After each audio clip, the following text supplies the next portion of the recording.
The letter was still sealed. Margaret Chandler stood in the doorway of the Winslow Ranch house, her travel-worn bag dropping from her fingers and hitting the dry Arizona dust with a soft thud, and she stared at the envelope in Wallace Winslow's outstretched hand as though it were a loaded revolver aimed directly at her chest. She recognized it immediately. She would have recognized it anywhere. She had written it herself 6 weeks ago, pouring every vulnerable, terrified, hopeful word of herself onto that page, and she had sent it because she believed, because she had been told, that a man who wanted a wife would want to know who she truly was before she made the journey from Missouri to the Arizona territory. The envelope had never been opened. The wax seal she had pressed with her mother's old ring, the one shaped like a small daisy, was still perfectly intact, not cracked, not lifted. Not so much as breathed upon. 6 weeks. She had waited 6 weeks for a reply that never came, and when the arranged date of her arrival arrived and no word had reached her telling her not to come, she had packed her belongings and climbed aboard a stagecoach and made the brutal, bone-rattling, 4-day journey across sun-scorched territory, telling herself the silence meant acceptance. She had consoled herself with that fragile story through every mile of cracked earth and scorching heat. But it had not been acceptance. It had been nothing at all, because the man standing before her, tall, broad-shouldered, his sun-darkened face wearing an expression she could not yet read, had kept her letter on his mantle, unopened, for the entirety of those 6 weeks. "You never read it," she said. Her voice came out steadier than she felt, which surprised her. Her heart was hammering so hard she was certain he could hear it. Wallace Winslow said nothing for a moment. His jaw worked. His dark eyes, the color of strong coffee, moved from the envelope to her face and back again. He was gripping the letter so tightly the paper had begun to crease at the corners. "No," he finally said, "I did not." The word landed between them like a stone dropped into still water, sending ripples out in every direction. "Why?" she asked. And that was the question, wasn't it? That was the one word that contained everything: the hurt, the confusion, the 6 weeks of silence, the long journey that had already changed her life irrevocably, the fact that she was standing in a stranger's yard with nowhere to go back to, because she had already sold what little she owned and given up the boarding house room and said her goodbyes. That single word, why, held all of it. Wallace Winslow looked at the letter in his hand. He looked at the woman standing before him. And something in his expression shifted into something she could not name, something raw and unguarded and deeply, deeply afraid. "Come inside," he said quietly. "Please." 6 weeks earlier, Margaret Chandler had been living in a boarding house on the edge of St. Joseph, Missouri, working as a seamstress for a dressmaker named Mrs. Ida Pfeiffer, who paid fair wages and asked few questions, which were the two qualities Margaret most required in an employer. She was 26 years old. She was practical and capable, and privately terrified of becoming the woman she sometimes glimpsed in the mirror on bad mornings. The woman who had been running from something for so long she had forgotten what she was supposed to be running toward. She was not running from a crime or a scandal, though the people of St. Joseph would have been disappointed to learn that. Her dark past was quieter than that, and somehow more devastating for its quietness. Her father had died in debt when she was 19, leaving her and her mother with nothing but a name and the clothes on their backs.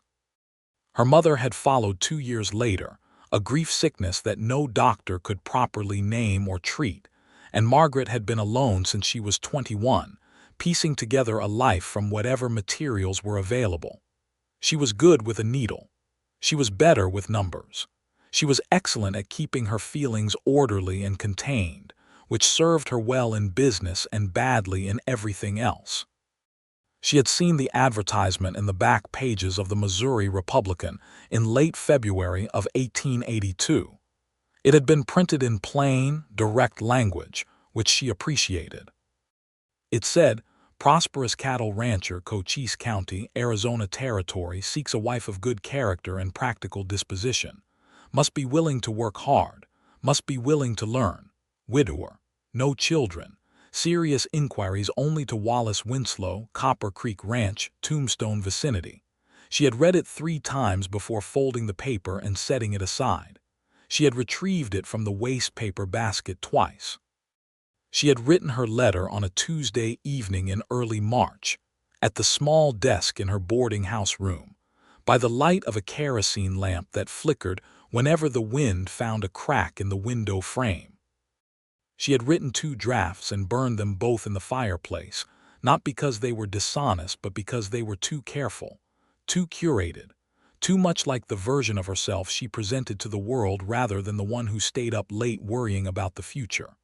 The 3rd draft, the one she actually sent, was honest in a way that cost her something. She wrote about her parents and their deaths. She wrote about the debt and the years of solitary work. She wrote that she was not pretty in the conventional sense, but that she had been told she had an interesting face, which she chose to take as a compliment. She wrote that she was a hard worker and a fair cook, and that she had read every book she could get her hands on since she was 8 years old, which meant she had opinions about things, and that she thought a prospective husband ought to know that up front rather than discover it as an unwelcome surprise. She wrote that she did not expect love immediately, that she understood this was a practical arrangement and she respected that, but that she hoped, she allowed herself the word hoped, that kindness might be possible between them, and perhaps in time something more. She sealed it with her mother's ring and sent it the next morning before she could change her mind. And then she waited. The weeks that followed were a particular kind of quiet agony. Every morning she told herself the mail was slow from Arizona territory. Every afternoon she reminded herself that a rancher had a great deal of work to manage and might not write immediately. Every evening she read a little more of whatever book she had borrowed from the circulating library and told herself she was perfectly fine, and that the outcome of a letter she had sent to a stranger in the desert did not determine her worth as a human being. She believed this approximately 40% of the time. By the end of the 4th week, she had begun to accept the silence as its own kind of answer. She started making other plans, not dramatic plans, just quiet ones. Perhaps she could apprentice with a tailor in Kansas City. Perhaps the dressmaker would let her take on more complicated work and earn a little more. Perhaps something would open up that she hadn't yet imagined. And then, on a Wednesday morning in the 5th week, when she had nearly finished mourning the letter entirely, a message arrived. Not from Wallace Winslow himself, but from a woman named Ruth Calhoun, who identified herself as the wife of a neighboring rancher and as something of a self-appointed social coordinator for the region. Ruth's letter was warm and informal and slightly chaotic, moving between topics without much warning, but the essential information was this: Wallace Winslow was a good man, a respected man, and a man who had received her letter and wanted her to come. The arrangement stood as originally discussed. She was to arrive by the 15th of April, the stagecoach would be met, and a proper introduction would follow. Margaret had read Ruth Calhoun's letter with a complicated mixture of relief and renewed anxiety, and then she had done something that she would later understand, in retrospect, was the result of having waited alone for too long. She had trusted it entirely, without asking herself why Wallace Winslow had not written to her himself. She had sold her few pieces of furniture. She had said goodbye to Mrs. Pfeiffer, who gave her a generous severance and a bolt of good blue calico as a parting gift, and told her that she hoped this rancher deserved her, in the tone of a woman who privately doubted it. She had packed everything she owned into 2 bags and a small trunk, and climbed onto the stagecoach with her heart lodged somewhere between her throat and her stomach. 4 days of rattling across Missouri, and then into the Indian Territory, and then into the New Mexico Territory, and finally into southern Arizona had deposited her, dust-caked and stiff-jointed and determinedly calm, at the Tombstone Stage Depot. And a ranch hand named Hector Vega had been there with a wagon to collect her, and he had driven her the 12 miles out to Copper Creek Ranch with a cheerful, practical friendliness that had almost convinced her everything was going to be all right. And then she had stepped out of the wagon into the yard of the ranch, and Wallace Winslow had walked out of the barn to meet her, and he had been holding an envelope, and the envelope had her handwriting on the front, and the wax seal shaped like a small daisy was unbroken. Now she was sitting in his kitchen. The kitchen was a working kitchen, not a decorative one. There was a cast iron stove against one wall, a long table with 2 chairs, a set of shelves bearing canned goods and a few clay pots and a coffee tin. A dried bunch of desert sage hung above the window. The floorboards were swept clean. Outside, the afternoon light was turning the color of old bronze, and somewhere across the yard, a horse was communicating something emphatic to someone who apparently wasn't listening. Wallace had put the letter on the table between them. He had poured water from a pitcher into 2 tin cups and set one in front of her. He was sitting across from her now, his hat off, his dark hair showing the pressed line where the hat brim usually rested. His hands, she noticed, were the hands of a man who worked hard, rough-knuckled, sun-browned, capable.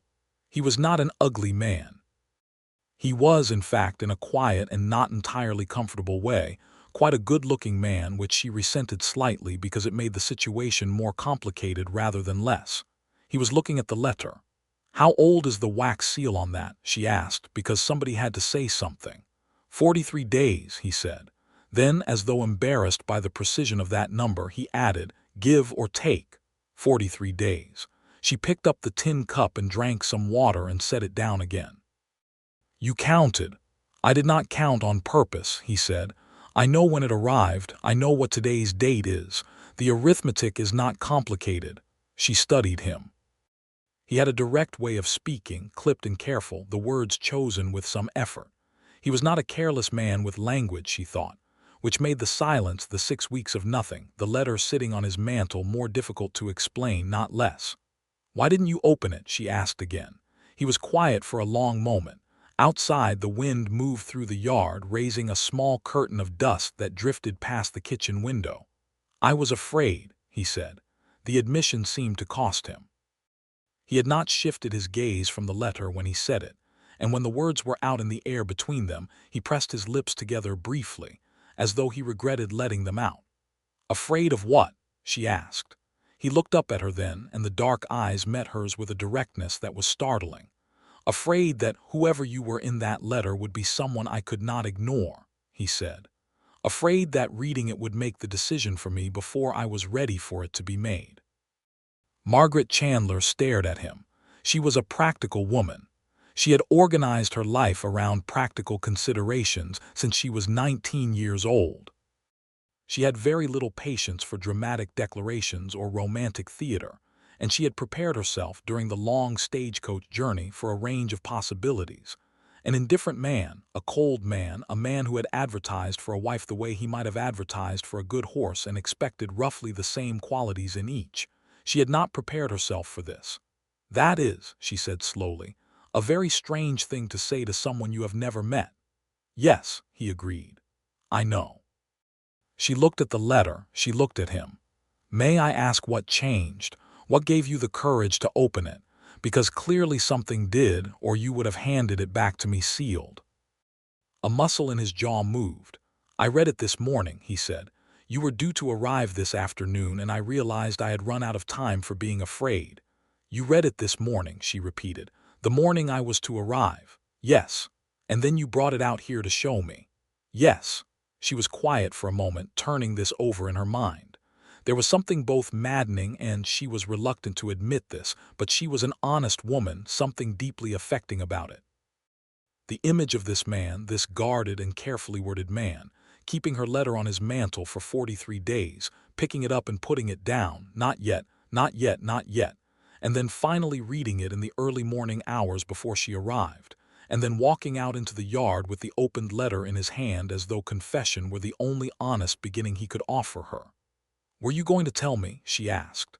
"If I hadn't noticed the seal." He met her eyes. "Yes," he said. "I was going to tell you," she believed him. That surprised her as well. "What did you think?" she asked. "When you read it this morning?" Something moved across his face, not quite a smile, but the close relative of one. "I thought," he said carefully, "that you were exactly the kind of woman I had been afraid you would be." The first week was careful.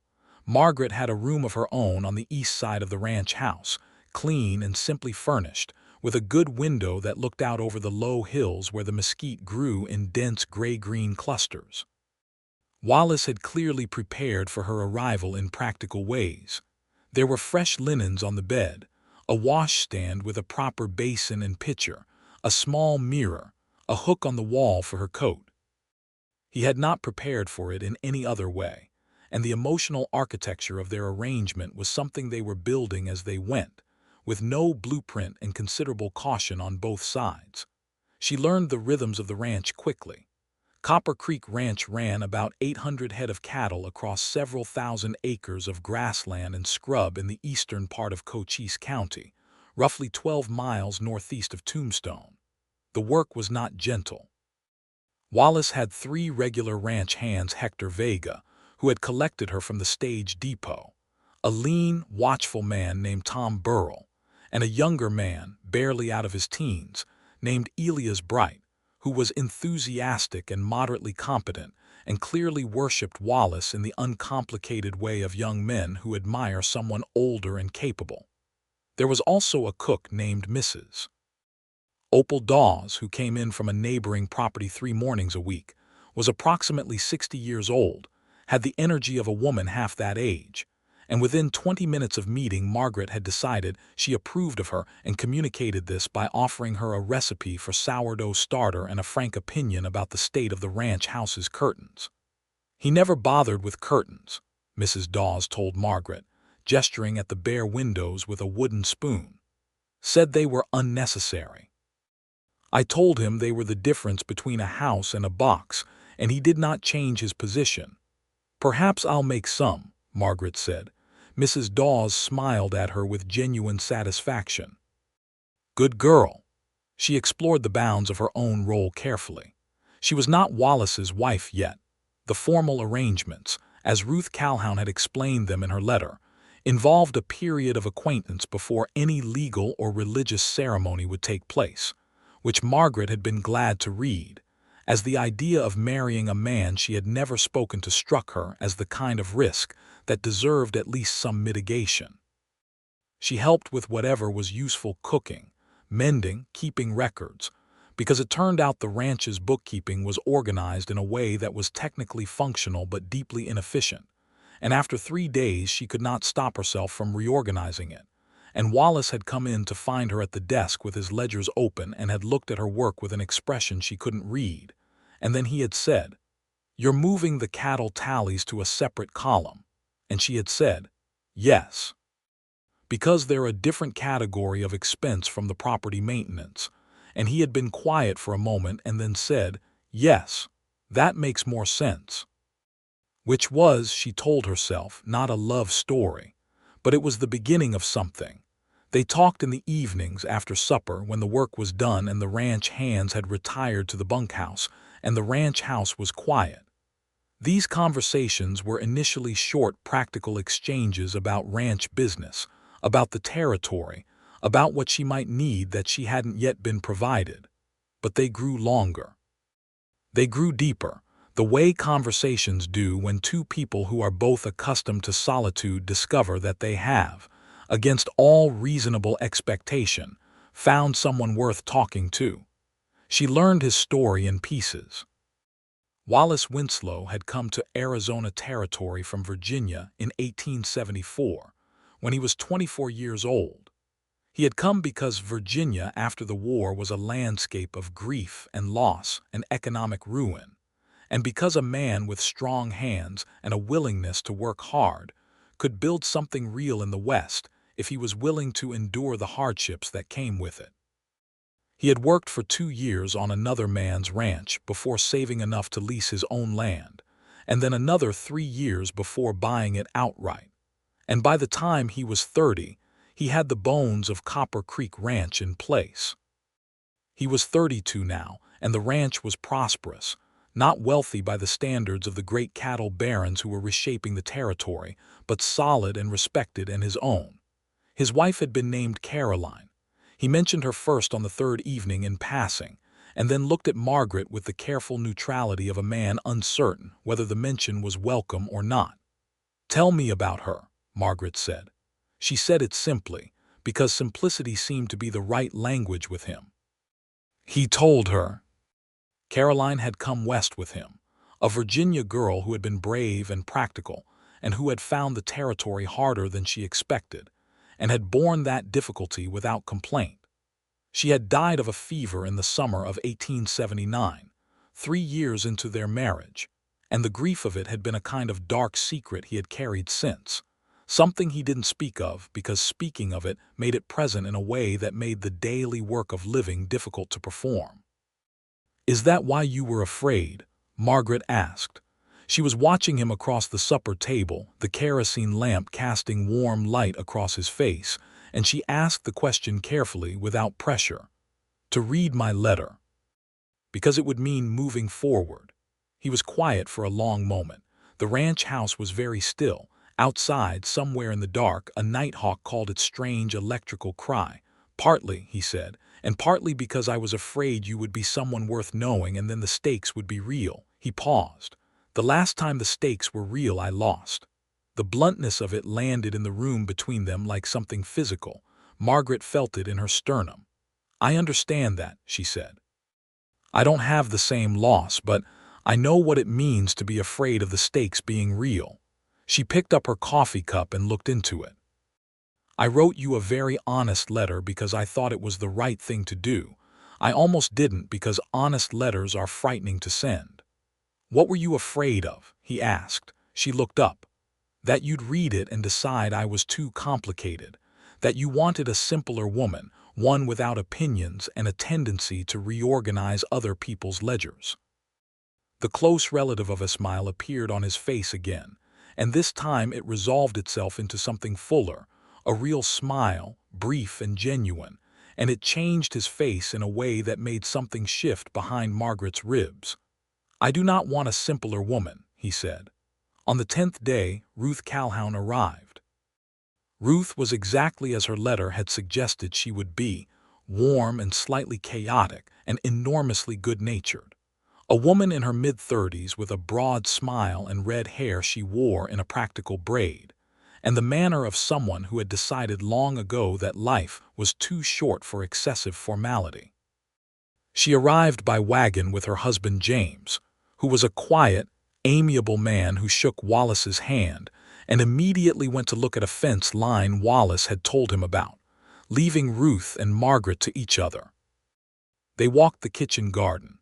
Wallace had a small kitchen garden that had fallen into disorder, and Margaret had been slowly working at it in her spare hours, and Ruth talked, and Margaret listened and asked questions and occasionally offered observations, and by the end of an hour she understood several things.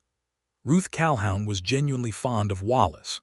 She had been friends with Caroline and had watched Wallace's long, quiet grief with the helpless sorrow of someone who cares and cannot reach.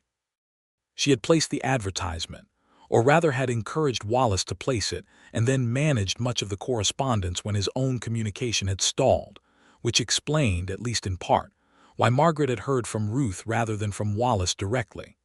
"He wrote 3 letters to you himself," Ruth said, pausing by the overgrown sage bush and turning to Margaret with a frank directness that was somehow entirely without malice. "He wrote them and he burned them. And then he could not bring himself to open yours, and I was afraid the whole thing would collapse from the weight of all this mutual paralysis. So I wrote to you myself to confirm the arrangement was still standing." "He burned 3 letters," Margaret said. "At least 3 that I know about," Ruth said, not unkindly. Margaret looked at the sage bush for a moment, processing this. "He is a man with a great deal of feeling that he does not quite know what to do with," she said at last. Ruth looked at her with something that might have been assessment and then resolved into relief. "Yes," she said, "exactly, and you don't find that alarming." "I find it recognizable," Margaret said. Ruth smiled then, a big, unreserved smile that made her entire face bright. "Good," she said. "Then I think this is going to work." The trouble started in the 3rd week. Its name was Cornelius Drake. Drake was a land agent and sometime cattle broker who had been circling the eastern part of Cochise County for the better part of a year, acquiring ranch land through a combination of legal purchase and what several ranchers in the area, Wallace included, privately believed were methods that were not entirely legal but were difficult to prove otherwise. He was a broad, prosperous-looking man in his late 40s, with a carefully groomed mustache and expensive boots, and he had the manner of someone accustomed to getting what he wanted through the application of sufficient pressure over sufficient time. He arrived at Copper Creek Ranch on a Wednesday afternoon in early May while Wallace was out checking fences on the North Range.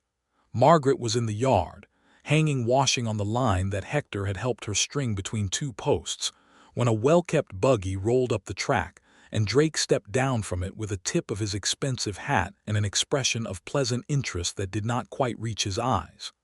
"I was looking for Winslow," he said. "He's not here," Margaret said. She kept her hands on the laundry. She did not like his eyes. They moved over her in a way that was assessing rather than merely observant, cataloging rather than seeing. "And who might you be?" he asked. "Margaret Chandler," she said. "I am staying at Copper Creek Ranch." Drake's pleasant expression shifted fractionally. "Ah," he said, "the prospective Mrs. Winslow." He said it in the tone of a man who finds information interesting because it might be useful. "I've heard." "Most people seem to have," she said evenly. "Is there a message I can give Mr. Winslow?" Drake looked around the yard with the expression of a man valuing property. "I'll come back," he said. "I have a business matter to discuss with him." He paused, still looking at the fence line and the outbuildings with that measuring regard. "Fine operation he's running here. Be ashamed to see it go to ruin." The phrasing was precise. It was not a threat. It was not specific enough to be called a threat, but it was also not an innocent observation. Margaret recognized it for what it was, a message wrapped in pleasantry, the kind that left no fingerprints. She said nothing. She watched him climb back into his buggy and drive away, and then she went inside and wrote down everything he had said, every word, as precisely as she could remember it. When Wallace came in that evening, she told him about the visit. She gave him the paper with Drake's words on it. He read it, and his face went flat in a way she had not seen before, not angry, exactly, but controlled in the manner of someone who has learned to keep anger from running ahead of reason. He told her about Drake. The man had been pressuring several ranchers in the area to sell, and two of them had sold, one after a stock tank had mysteriously been poisoned, and one after a grass fire of uncertain origin had destroyed a portion of his range. Wallace had thus far declined every approach with clear, unambiguous language, and Drake had thus far received this with patient, smiling persistence. "He is not a man who accepts refusal easily," Wallace said. "I gathered," Margaret said. "He looked at your ranch the way a man looks at something he has already decided is his." Wallace looked at her steadily. "I want you to be careful," he said. "If he comes back when I am not here, send for Hector. Do not be alone with him." The care in his voice, the weight of it, the specificity caught her in a way she hadn't expected. She had been taking care of herself alone for 5 years. The sensation of having someone concerned about her safety was unfamiliar enough to be slightly destabilizing. "I can manage myself," she said, which was true. "I know you can," he said. "I am asking you to let Hector help anyway." She held his gaze for a moment and then nodded. "All right." Drake came back on a Friday, this time when Wallace was home, and the exchange between them was short and not warm. Margaret heard pieces of it through the kitchen window without intending to. She had been washing the breakfast dishes, and the window was open. Drake spoke in the smooth, patient cadence of a man accustomed to negotiating. Wallace spoke in short, definitive sentences. The conversation ended with Drake departing in the same pleasant, implacable manner in which he'd arrived, and Wallace came inside and stood in the kitchen with his jaw set and his hands very still at his sides. "He offered me 40% below market value," Wallace said. "And when you declined?" "He said he hoped I wouldn't regret it." He looked at her. His exact words. Margaret dried her hands on the dish towel and thought carefully. "We should write down every interaction with him," she said. "Every visit, every word, every date and time. If something happens, if any piece of the ranch is damaged, we'll need a record." Wallace looked at her with the expression she was beginning to learn, the one where he was reassessing something. "We," he said. She realized what she'd said. The word had come out with the natural ease of someone who considered themselves inside the situation rather than observing it from the edges. She felt a warmth climb her neck. "I meant, no," he said. "Don't apologize for it." There was something in his voice that was quiet and certain. "It's the right word." The afternoon of the following Saturday, something happened that had nothing to do with Drake but that Margaret would remember for a long time afterward. She had ridden out with Wallace to check the South Range, which required crossing a long, shallow stretch of the creek that gave the ranch its name. She was not an experienced rider, but she was not a poor one. She had ridden some as a girl, and the horse Elias had saddled for her, an older brown mare named Persimmon who had the placid temperament of an animal that had long ago decided the world was not worth alarming herself over, was a considerate mount. They had ridden in easy silence for most of the journey, which was something she had noticed about being with Wallace. The silences were not uncomfortable. They were the silences of two people who had each come from a great deal of solitude and found that the other person's presence did not diminish the silence but enriched it. They stopped at the creek to let the horses drink. The afternoon light was extraordinary, the way light in Arizona could be extraordinary, an amber richness that made everything it touched look significant, as though the ordinary world had agreed just for this hour to present itself in its best form. The mesquite along the creek bank threw long, lacy shadows. A pair of vermilion flycatchers, the male a startling, improbable red, darted through the branches. "Look," she said quietly, and she pointed. Wallace looked. He watched the birds for a moment without speaking. Then he said, "I haven't noticed them in years. They were here when Caroline and I first came, and I haven't looked for them since." It was the most he had offered unprompted about his grief, and she recognized it as such, not a confession exactly, but a letting down of something he usually kept up. She did not press it or expand on it. She simply said, "They're remarkable." "Yes," he said. Their horses stood quietly in the water. The birds darted and flashed. And the something that had been building between them for the past 2 weeks. The careful getting to know you, the evening conversations, the slow accumulation of small intimacies shifted into something more definitively felt, though neither of them said so. That night she sat down at the small desk in her room and wrote in her journal. She had kept a journal since she was 12, which was another habit she had not mentioned in her letter to him, afraid it would seem eccentric. And she wrote about the birds and the light and the quality of the silence beside the creek. And then she stopped writing and looked at the candle flame for a while, and admitted to herself, in the privacy of her own thoughts, that she was in considerable danger of being in love with Wallace Winslow. She had not expected to feel it this quickly. She had expected the practical arrangement to feel like what it was, a considered decision made by two adults with practical needs, and to develop slowly into something warmer through the patient accumulation of shared experience. She had not expected to find that the careful, guarded man with dark eyes and burned letters already felt like something essential. She told her journal this, and then she closed it and went to bed and lay awake for a while, which was not entirely comfortable but was not entirely unwelcome either. The next Sunday, they went together to the church in Tombstone. Not the silver-boom Tombstone of dime novels and sensational newspapers, not the lawless frontier chaos that Eastern publications like to describe. Though Tombstone in 1882 was genuinely a complex and sometimes volatile place, still processing the residue of the previous autumn's gunfight at the OK Corral and the complicated political and personal conflicts that surrounded it, but the ordinary, human tombstone of people who lived there and went to church and bought flour at the general store and worried about their children and their neighbors. The church was a simple clapboard building on Safford Street, and the congregation that filled it was the mixture of people that made up the territory: old mining families and new cattle operations, and a scattering of merchants and lawyers, their wives and children beside them, making the frontier life as ordinary and structured and decent as they collectively knew how.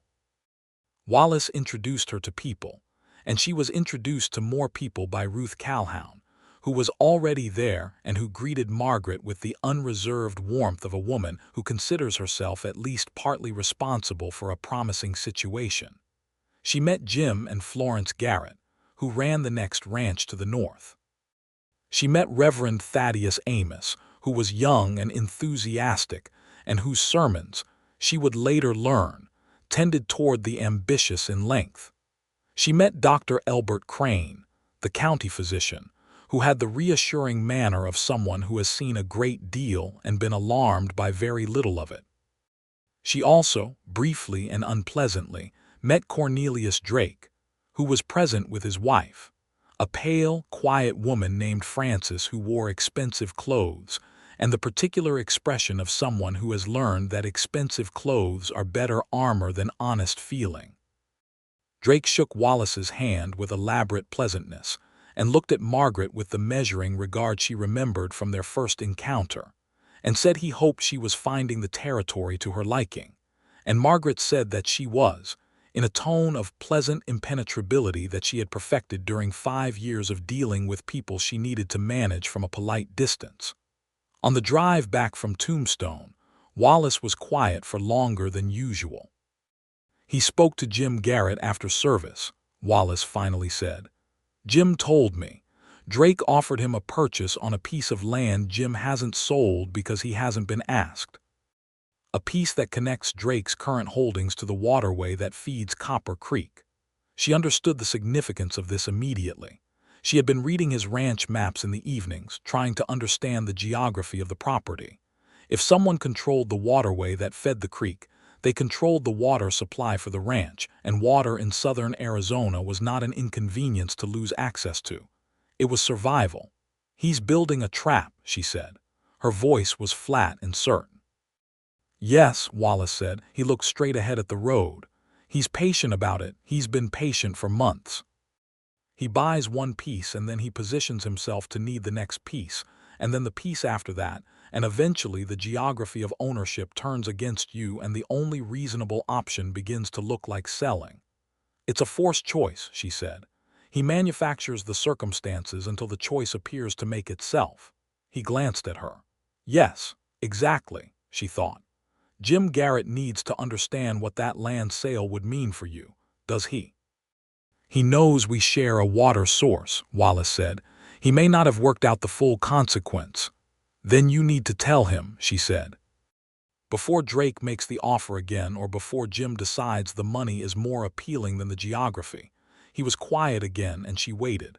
Jim is a reasonable man, he finally said. He'll understand if I explain it. Then explain it, she said. Don't wait. He looked at her with that reassessing expression and something in it was warmer than usual. You're very direct, he said. Yes, she said. I mentioned that in my letter. And there it was again, the close relative of a smile that had been appearing with increasing frequency over the past 2 weeks, resolving this time into the genuine article, unhurried and real, and the warmth of it reached her where she was sitting beside him on the wagon seat and did considerable damage to her remaining emotional composure. Wallace spoke to Jim Garrett the following Monday. He spent an afternoon at the Garrett Ranch explaining the geography of the situation in careful, factual terms, and Jim, who was indeed a reasonable man, heard him out and looked at the maps Wallace had brought and said, flatly and finally, that he would not be selling that land to anyone while Wallace was his neighbor, and that he would be communicating this to Drake with appropriate emphasis.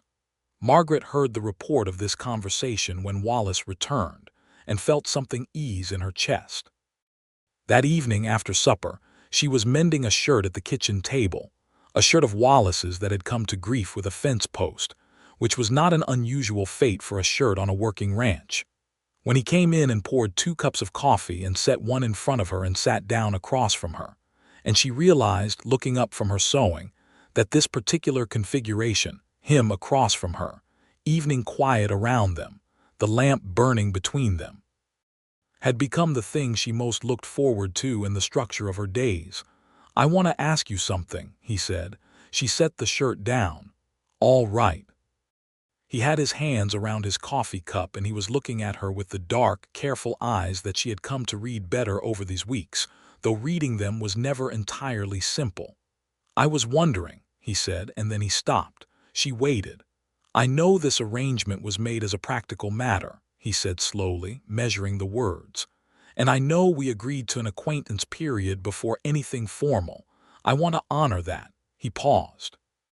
"But I also want to be honest with you, because you were honest with me in that letter, and it seems wrong to meet that kind of honesty with anything less." He met her eyes. "I am not experiencing this as a practical arrangement anymore." The words fell into the quiet kitchen like something weightless and significant. "What are you experiencing it as?" she asked. Her voice was very steady, which was something of an achievement. "Something I was afraid of," he said, "when I kept your letter sealed for 43 days. She was quiet for a moment. The lamp flame moved in a draft. Outside, somewhere in the warm May dark, a coyote called, its cry unspooling into the desert night. "I should tell you something," she said. He waited. "I wrote in my letter that I hoped kindness might be possible between us, and perhaps in time something more." She looked at her hands. "It's been less than a month. I did not expect something more to feel present so soon." She looked up at him. "But it does." The expression on his face was not one she had seen before, something open and unguarded, the walls he usually maintained simply gone, and in their absence a vulnerability that was enormous and entirely sincere. He reached across the table and put his hand over hers where it rested on the table, and the touch was simple and quiet and deliberate, and she turned her hand over under his and felt his fingers close around hers, and neither of them said anything because the silence was sufficient. Drake made his next move in the second week of May. It was not subtle. Margaret was the one who found it, early on a Tuesday morning before anyone else was stirring. She had risen at first light as she had taken to doing. The Arizona dawn was a thing of such extravagant beauty that sleeping through it felt like a small crime, and she had gone outside to the kitchen garden, and she had noticed that the eastern stretch of the garden fence had been cut. Not broken, cut. Cleanly, with something sharp, in 3 places. She stood in the early morning light and looked at the clean cuts in the wire and felt a cold clarity settle over her. She did not panic. She went to the bunkhouse and woke Hector, who came quickly and silently with the alertness of a man who has learned to take early morning disturbances seriously. And together, they walked the fence line of the south pasture and found 3 more cut sections. And then they found that the gate to the north field had been left open, not broken. Just opened, and 16 head of cattle had wandered through it and were presently distributed across the neighboring scrubland, with the aimless contentment of animals that have suddenly found themselves with more options than usual. Wallace was awake by the time they reported back. He listened to her account with the flat-faced, controlled expression she had now seen enough times to understand was his anger containment mode. "I need to ride," he said. "You need to go to the county sheriff first," she said. He looked at her. "I know you want to go to Drake," she said. "I understand the impulse. But if you go to Drake this morning in this mood, it becomes a confrontation with no witnesses and no record, and he will use that. You go to the sheriff first. You file a formal report. You create a record." She held his gaze. "Then you go to Drake with the sheriff's awareness behind you."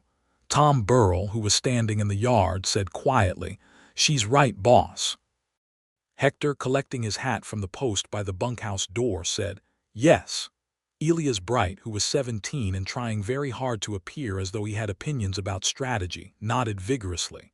Wallace looked at all of them. Then he looked at Margaret. Something moved behind his eyes, the recognition, she thought, of having people in his corner, the texture of that feeling after what must have been a long time carrying things alone. "All right," he said. They rode to Tombstone. Margaret went with him. She sat in the outer room of the county sheriff's office while Wallace spoke with the deputy sheriff, a solid, careful man named Aldous Webb, and she listened to Wallace deliver his account in the precise, factual language he used when he was controlling himself most carefully. Webb took the report seriously. He wrote it down. He said he would follow up with Drake and that the evidence of deliberate fence cutting was enough to warrant investigation. On the way back, they stopped for a meal at a decent establishment on Allen Street, a practical necessity since it was past noon and they had been operating since first light. The dining room was busy and loud with the midday crowd, miners and businessmen, and a table of men in expensive suits who were almost certainly connected to some cattle interest or land deal. There were always men in expensive suits in Tombstone in 1882 connected to something. Drake was not there, but his presence was elsewhere. While they ate, a man Margaret did not know came up to the table and bent to speak quietly to Wallace in a tone she could just barely hear, and what she heard made her set her fork down.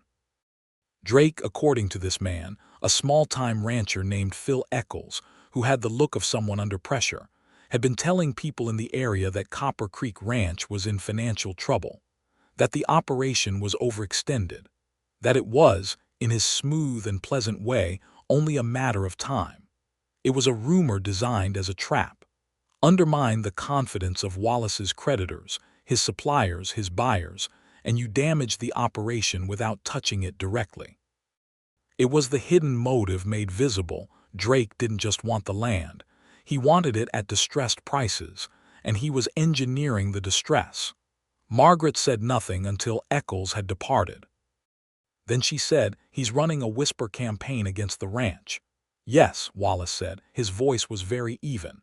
"We need to counter it," she said. "Not defensively, that looks like confirmation. Proactively. You need your buyers and your creditors to hear from you directly with your ledgers and your stock numbers behind you before the rumor reaches them from someone else." He looked at her. "You have been thinking about this." "I have been thinking about this since Drake first appeared in the yard," she said. "I have been thinking about very little else, if I'm honest." "You were protecting the ranch," he said. "I was protecting what matters to you," she said, and then felt the words settle and land in a way she hadn't entirely planned, and met his eyes and found them steady on her. "What matters to me," he said quietly, "is considerably larger than this ranch." The heat that came into her face was entirely involuntary, and she was grateful for the busy dining room and its excellent cover. They spent the next 3 days visiting every creditor and buyer and business partner in Wallace's network. Margaret accompanied him to every meeting. She had taken the ledgers and the stock tallies and organized them into a form of presentation that was, as she explained to Wallace with the brisk efficiency of a woman in full professional stride, clear enough that there is no room for manufactured doubt. She sat beside him in banks and general stores and cattle brokers' offices and presented the numbers with a quiet, factual confidence that she could see landing in the rooms like something solid and reassuring.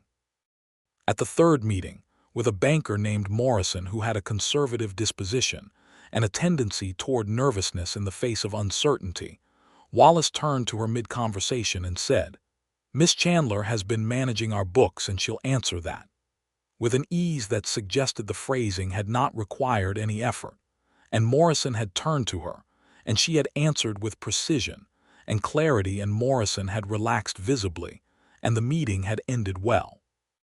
On the drive back from that third meeting, Wallace said, "You were extraordinary in there." "I was competent," she corrected. "Morrison is a cautious man and he responds to competence." "It's not extraordinary, it's just knowing your audience." "Margaret," he said. She looked at him. He had used her name, her given name, which he did not often do, having operated mostly with a careful formality that was courtesy rather than distance, and his voice when he said it had a quality that made the breath go out of her briefly. "You are remarkable," he said. "I want you to know that I know that." She looked at the road for a moment. The afternoon light was doing its amber extravagance across the desert again, and the hills to the east were purple-shadowed and enormous. "You are not bad yourself," she said, which was the understatement of the Arizona Territory in 1882, and he laughed a real laugh, unhurried and warm, the first time she had heard him laugh fully, and it was one of the most beautiful sounds she had encountered in her 26 years. Drake made one more move. It came in the form of a legal notice, delivered to the ranch on a Thursday morning by a self-conscious young solicitor who handed it to Wallace with the expression of a man who would rather be doing anything else, and then departed at a smart pace. The notice claimed that a section of Copper Creek Ranch's eastern fence line encroached by several yards onto land that Drake had recently acquired, citing a property survey he had commissioned. It was, as Margaret and Wallace and eventually their own solicitor, a sharp, methodical woman named Harriet Blaine who operated out of Tombstone and who was, Margaret noted with satisfaction, excellent at her work determined, based on a survey that contained several conveniently imprecise measurements. Harriet Blaine arranged for an independent survey within the week. The independent survey found no encroachment. The independent survey also found that Drake's own survey had been conducted by a man who had provided similar services to Drake on 3 prior occasions, all of which had resulted in legal disputes subsequently settled in Drake's favor. Harriet Blaine filed a counter-complaint. She filed it with the language of someone who has been waiting for exactly this type of overreach and is prepared for it. Deputy Webb followed up on the fence-cutting report. 2 men were identified who had been seen in the area on the night in question. Their connection to Drake could not be definitively proven, but Webb made a point of having a conversation with Drake that was, by Webb's own description when he reported it to Wallace, thorough and clear. Drake, the following week, left for Tucson on what was described as a business trip. He did not return to Cochise County for the remainder of the spring. The relief across the South Range was palpable in a way that was not metaphorical. The horses seemed calmer, the cattle settled, the fence held. On a Friday evening in the last week of May, Wallace asked Margaret to walk with him after supper. This was not unusual. They had developed the habit of evening walks when the work permitted, an hour or so of moving through the quiet ranch in the cooling evening air, the stars emerging one by one overhead with the unhurried abundance that the clear desert sky made possible. They walked toward the creek, which caught the last light of the evening in small silver ribbons between its dark stones. The cottonwoods along the bank were fully leafed now, swaying with a sound like far-off conversation, and the air smelled of water and mesquite, and the clean mineral scent of rock warm from the day's sun. They stopped at the place where they had stopped before, the shallow crossing where the horses drank, where the vermilion flycatchers lived in the mesquite. The birds were gone to their nests now, but she knew they were somewhere in the branches, folded in the dark. Wallace stopped walking. She stopped beside him. "I want to ask you something," he said, and his voice was quiet and direct. She turned to look at him. In the last light his face was serious and open, the walls down, the guardedness he carried like a second garment laid aside. He looked, she thought, like the man he was when the letter was finally opened. "I know we said acquaintance period," he said. "I know this was arranged as a practical matter, and I know we've barely known each other 6 weeks. I know all of that." He paused. "I also know that I burned 3 letters trying to write to you, and I kept your letter on the mantel for 43 days, and when I finally read it at dawn on the morning you were due to arrive, I understood within the first paragraph why I had been afraid to read it." He looked at her. "Because it was you. And I already knew before I read it, through some process I cannot entirely explain, that you were going to matter." The creek ran quietly. The cottonwoods swayed. "What are you asking me?" she said softly. "I am asking if you will marry me," he said. "Not as the arrangement we agreed to, as something I want, as something I am asking for." He held her gaze with a steadiness that was both calm and vulnerable. "I understand if you need more time.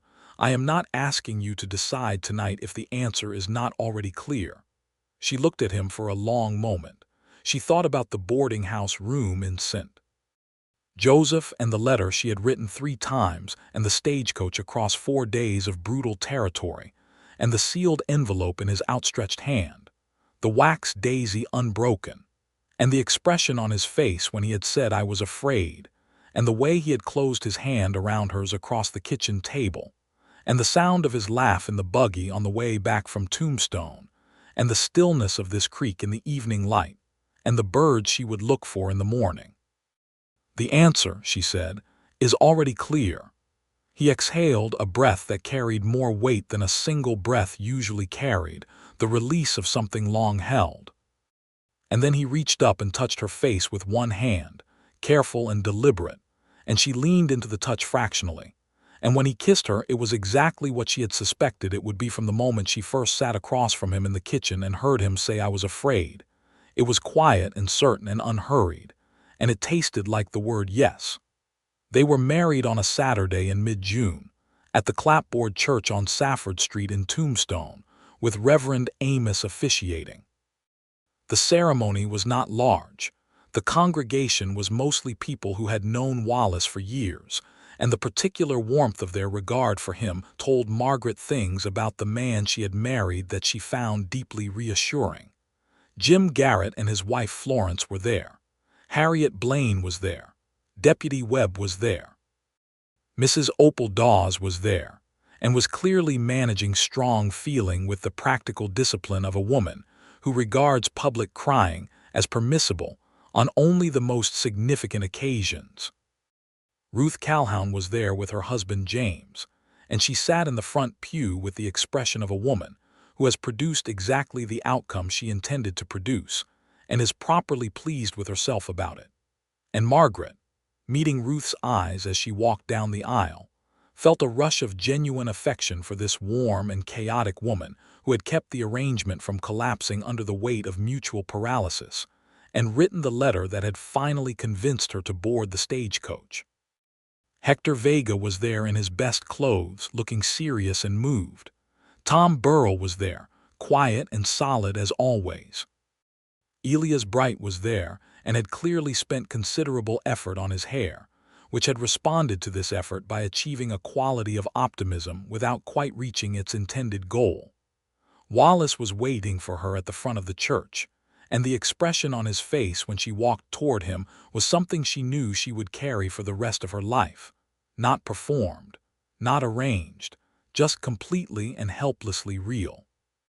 Reverend Amos kept the ceremony to a reasonable length, which Margaret privately appreciated. The summer that followed was the richest season of Margaret Winslow's life. She had not known until this summer what it meant to be deeply known by someone, not the way she had constructed herself for other people, the practical, capable Margaret who kept her feelings orderly and contained, but actually known, the whole of her. The opinions and the journal-keeping and the tendency to reorganize ledgers, and the habit of waking at first light to see the dawn and the grief she still carried for her parents, and the 5 years of solitary steadiness that had cost her more than she usually admitted. Wallace had read her letter and understood before he even met her that the person who wrote it deserved to be met whole, and he met her whole, every day, without requiring her to reduce herself. She learned to read him in return, the silences that were comfortable and the silences that were working through something, the slight tension in his jaw that meant he was worried about a ranch problem he hadn't yet solved, the way his whole face opened when he was pleased, the particular quality of his attention when she was talking about something that mattered to him, which was not the polite attention of social obligation, but the real attention of genuine interest. She told him about her mother and father in more detail than the letter had included, on an evening in late June when the heat had softened, and they were sitting on the porch. She had gradually colonized with a rocking chair, and some potted desert plants Mrs. Dawes had identified as suitable for the climate. He listened with the quality of attention she had come to love, absolute and unhurried, and at the end of it he took her hand and said nothing for a moment and then said, "They would have been proud of who you are," which was not a thing she had expected anyone to say to her, and the simplicity of it was enough to undo her entirely for a brief interval that he held her through without comment, which was the precisely correct response. She made the curtains, eventually. She made them from a length of yellow cotton she found at the dry goods store in Tombstone, a warm, clean yellow that Mrs. Dawes, upon seeing them hung, declared to be exactly right. Wallace's response was to stand in the kitchen doorway and look at the windows for a moment and say, quietly, "Better," in a tone that suggested he meant more than the curtains. She planted the kitchen garden properly, with the help of Ruth Calhoun and Mrs. Dawes, and a helpful seed catalog from back east that had somehow ended up in the Tombstone post office's lost property pile, and which she acquired for the sum of $1. By August, the garden was producing tomatoes and onions and beans and several varieties of squash, and she traded the surplus with neighbors and with the women at the church, and found, in this small commerce, a pleasure she had not anticipated, the pleasure of abundance, after so long living in the margins of enough. Drake did not return that summer. Harriet Blaine's countercomplaint worked its way through the legal channels and emerged with a determination in Wallace's favor. The men identified in connection with the fence cutting were, after a period of investigation and negotiation that Deputy Webb managed with careful persistence, charged with malicious mischief. Their employer was never formally charged, but the situation had cost Drake considerably in reputation among the local ranching community, which in Cochise County in 1882 was a currency of significant practical value.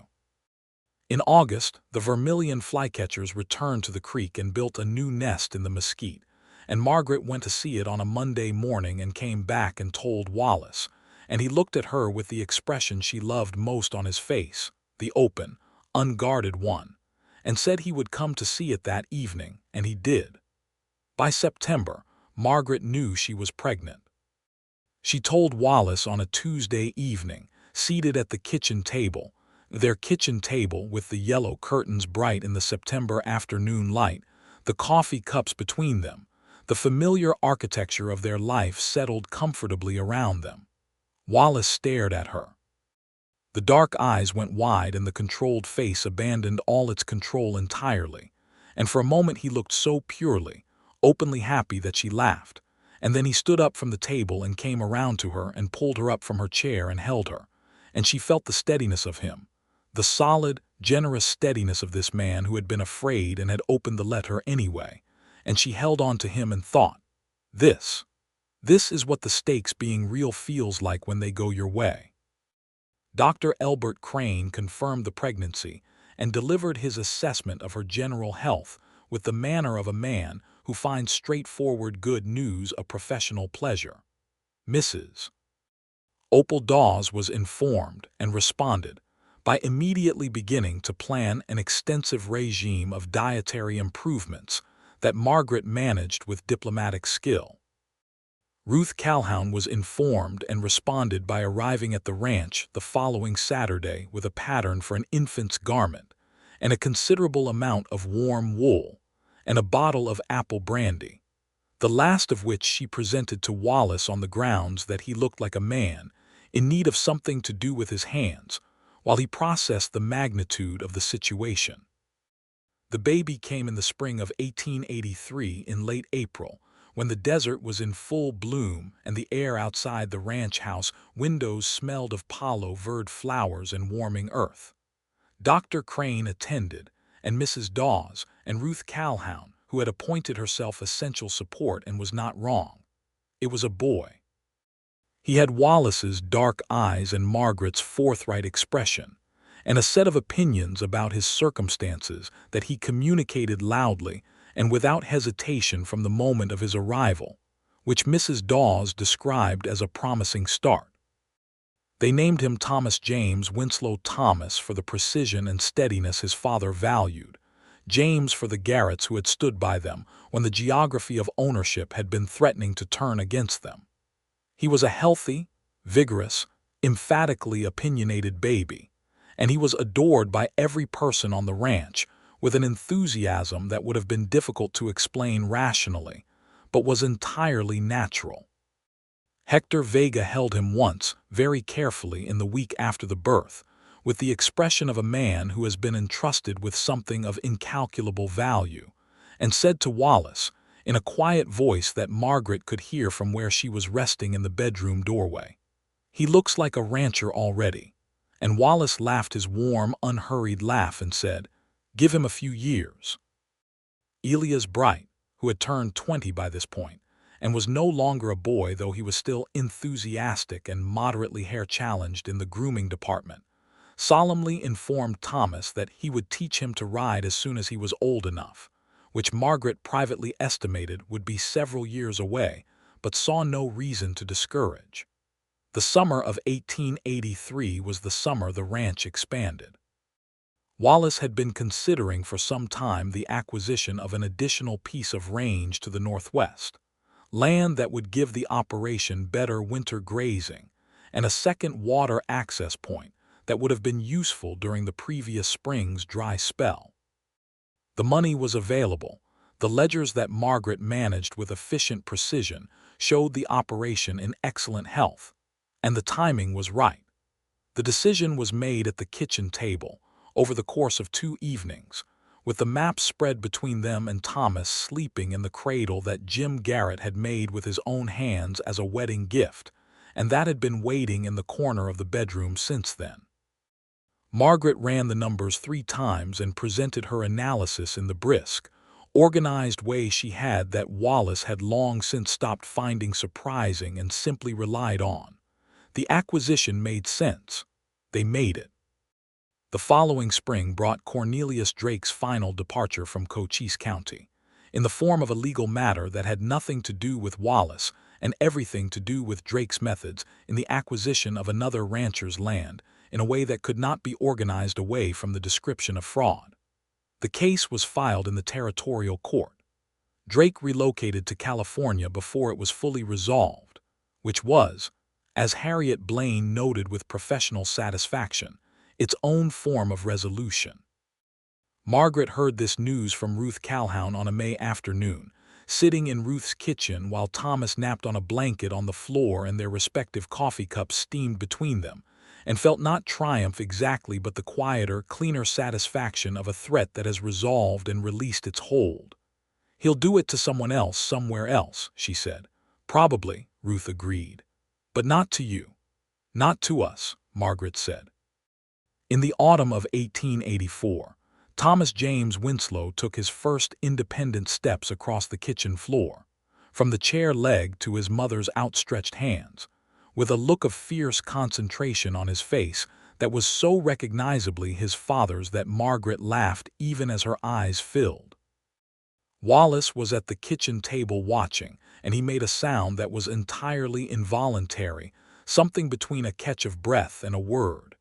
And he was on his feet and across the room, and Thomas, delighted by the commotion his achievement had produced, stood between his parents in the autumn light, and said something emphatic in the language of toddlers that they unanimously agreed to interpret as pride. The following spring, Margaret told Wallace she was pregnant again. This time she was calmer about it than the first, and he was both calmer and, she noted with quiet amusement, if anything more undone by it than before.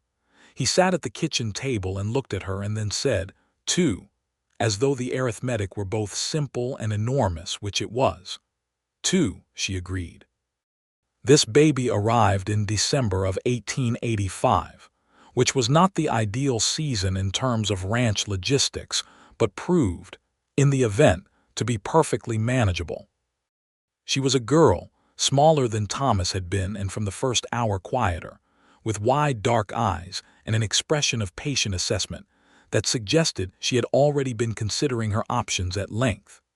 They named her Caroline Ruth, the first name for Wallace's first wife in a way that was not replacement but honoring, a recognition of the life and love that had come before, and the second for the woman who had kept the whole arrangement from collapsing under the weight of 2 people too afraid to move.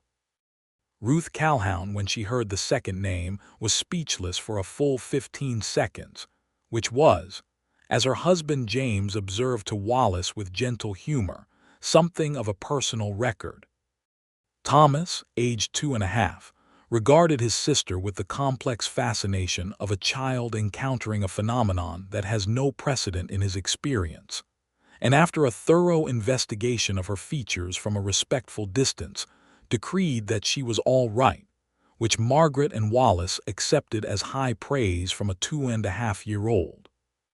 Caroline Ruth Winslow grew into a child with her mother's forthright disposition and her father's steady, observant quality, and she and Thomas navigated their siblinghood with the occasional dispute and the fundamental alliance that was the natural shape of children who were raised in warmth and security. The ranch went on. The cattle went on. The yellow curtains were washed and rehung so many times they softened into a more mellow gold, and the kitchen garden was expanded twice, and the bookshelves that Margaret had gradually colonized with volumes acquired from Tombstone's lending library, and the Tucson bookshop she had discovered and made a quarterly pilgrimage to, grew along one full wall of the sitting room, and Wallace had built the second shelf himself from good pine boards, level and solid, the way he did everything. Hector Vega married in 1886, a woman named Lucia who had come to the territory with her family from Sonora, and who became one of Margaret's closest friends, a woman of quiet intelligence and considerable humor, who saw through social performance with an accuracy that Margaret found both bracing and delightful. Tom Burrell moved on to his own operation in New Mexico, and they saw him at intervals and corresponded irregularly and knew he was well. Elias Bright, who had eventually mastered both cattle management and his hair, was made a senior hand, and was in the process of courting a young woman from the Garrett Ranch in a manner so transparently enthusiastic that the entire Copper Creek operation was following the situation with generous interest. Mrs. Opal Dawes retired in 1887, at which point Margaret took over the cooking full-time, which she had largely been doing anyway, and the transition was acknowledged with a supper to which Mrs. Dawes was invited as a guest for the first time in their acquaintance, and she arrived in her best dress and ate everything on the table with evident satisfaction, and said Margaret's sourdough was better than her own, which Margaret understood was the largest gift the woman had to give. On an October evening in 1887, Wallace and Margaret sat on the porch in the rocking chairs that now occupied both ends of it. He had made a second one the previous spring, without announcement, and it had appeared one morning beside hers with the quality of a completed statement. And the stars were doing their desert extravagance overhead, and the children were asleep inside, and the ranch was quiet in the particular way it was quiet in October. When the summer heat had finally relented and the air had taken on a clarity that made the world feel freshly organized. 5 years, Wallace said. She looked at him. He was looking at the stars, his face relaxed and open in the evening dark. 5 years ago you arrived in that yard with your bag, he said, and I was standing there holding an unopened letter, she smiled. You looked terrified. I was, he said. I was completely terrified. I know, she said. That was the first thing I trusted about you. He turned to look at her. That I was terrified. That you were honest about it, she said. That when you had every reason to pretend to be calm and certain, you said I was afraid, just like that, just the truth. She looked out at the stars. It was the first honest thing, and it made everything else possible. He was quiet for a moment. Then he reached across the space between the rocking chairs and took her hand, and she felt his fingers close around hers the way they had closed around hers at that kitchen table 5 years ago, the first time, the deliberate, careful touch of a man who understood the weight of the gesture. I would have kept that letter sealed forever, he said, if you hadn't been scheduled to arrive. I know, she said. I'm glad I had a train to catch. He laughed, and the sound of it moved out into the October dark, warm and unhurried and entirely certain of itself, and she held his hand in hers and listened to the ranch settling into night around them, the horses in the pasture, the creek murmuring its small, persistent monologue over its stones, somewhere far off a nighthawk's electrical cry dissolving into the enormous quiet of the Arizona sky, and felt the extraordinary, ordinary rightness of a life that had been built from a letter written 3 times and burned twice and finally sent into the unknown, from 43 days of fear and 1 morning of courage, from the sealed wax daisy on an envelope and the man who had finally found the strength to open it. In the spring of 1889, a 3rd child arrived, another boy, whom they named Henry after Margaret's father, whose name she had kept close for a long time before it seemed right to give it forward.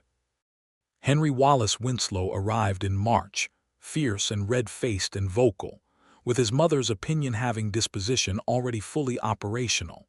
And Thomas, 6 years old and proprietorial, declared himself in charge of the situation. And Caroline, 3½ and measuring, observed everything with her father's quality of steady attention. And the ranch house that had once been lived in by one man and his grief expanded again to hold all of it. Hector and Lucia Vega had a daughter that same spring, and the 2 babies were introduced in April on the porch in the warm sun. And Margaret held Lucia's daughter and Lucia held Henry, and the men stood together in the yard talking about cattle and trying not to look as moved as they were, which did not entirely succeed. And the afternoon was golden and easy and good. Ruth Calhoun came for supper in May, as she did regularly, and held Henry with practiced ease and looked at Margaret across the table with that warm, bright, slightly chaotic directness of hers and said, "5 years ago I was worried this was going to collapse before it started." "I know," Margaret said. "I'm glad it didn't." "I wrote that letter to you," Ruth said, "because I had watched Wallace carry his grief and his fear and his 3 burned letters for long enough, and I thought someone has to move, someone has to do something, and apparently that someone is me." She looked at the baby and then at Margaret. "But I want you to know that I didn't manufacture this. I just kept the door from closing." "I know that too," Margaret said, "and I'm grateful." "Are you happy?" Ruth asked with the directness that she never softened. Margaret thought about the question for a moment, not because the answer was uncertain, but because it deserved a genuine answer rather than an automatic one. She looked around the kitchen, the yellow curtains, the bookshelves through the doorway, the sound of Thomas and Caroline in the yard with their father, the baby in Ruth's arms, the neat ledgers on the desk that kept the operation running with comfortable efficiency, the journal she still kept on the small desk in what had been her room and was now a sitting room she shared with her husband. "Yes," she said, "properly and completely. The letter was framed eventually. It was Wallace's idea, offered one evening in the sitting room, almost offhandedly, the way he sometimes offered the things that mattered most. He said that he had been thinking about the letter, her letter, the original one she had written 3 times and burned twice, the one with the unbroken wax seal, and that it seemed wrong to have it simply in a drawer. He said he knew it might seem strange, but that the letter was, for him, the beginning of everything, and he thought it deserved better than a drawer. Margaret had looked at him for a long moment, this man who burned 3 letters and kept one sealed for 43 days out of fear and love in equal measure, and she said, "Yes, frame it." It hung in the sitting room between the bookshelves, the sealed envelope in a simple pine frame, still sealed, because they had agreed it should remain as it was, the wax daisy intact, because the letter inside it was between the woman who had written it and the man who had finally found the courage to read it at dawn on the morning she arrived, and it was enough that they both knew what it said. Thomas, aged 8, once asked what the framed envelope was. Margaret told him it was the letter that started everything. He looked at it with the practical assessment of an 8-year-old, and asked why it was still sealed, and she said because it was the sealing that mattered as much as the opening, and he considered this with the expression his father wore when working something out and said, "Oh," with the tone of someone who didn't fully understand yet but felt the importance of the thing, which was, Margaret thought, the right beginning.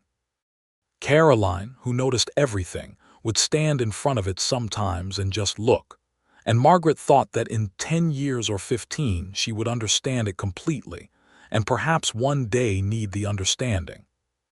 Henry grew at the pace of healthy children in the clean Arizona air, opinionated and vigorous, tormenting his brother and adoring his sister and being adored in return.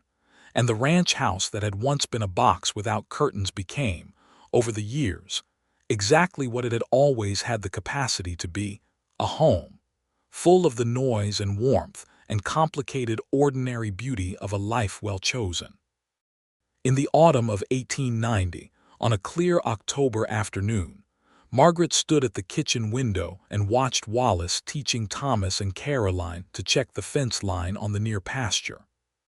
Thomas was 12, upright and serious on his horse, absorbing his father's instruction with the intense attention of a boy who intends to be equal to what is being asked of him.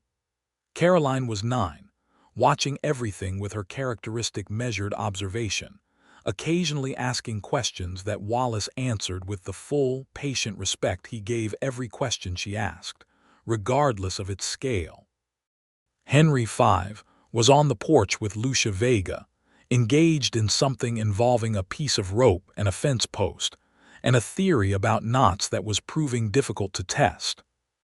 The afternoon light was doing what the afternoon light in Arizona did, making everything golden and particular and irreplaceable, and the desert stretched out beyond the fence line in its full October splendor, the mesquite and the Palo Verde and the low, dry hills and the wide, incredible sky. Margaret had a letter in her hand. A new letter, addressed to her sister-in-law in Virginia, Wallace's sister, a woman named Anna she had been corresponding with for 3 years and hoped to meet the following spring, when Anna had finally agreed to make the long journey west. The letter was sealed. She had written it once, honestly, the way she wrote everything now, and she was going to send it tomorrow. She looked out the window at Wallace and her children in the golden afternoon light.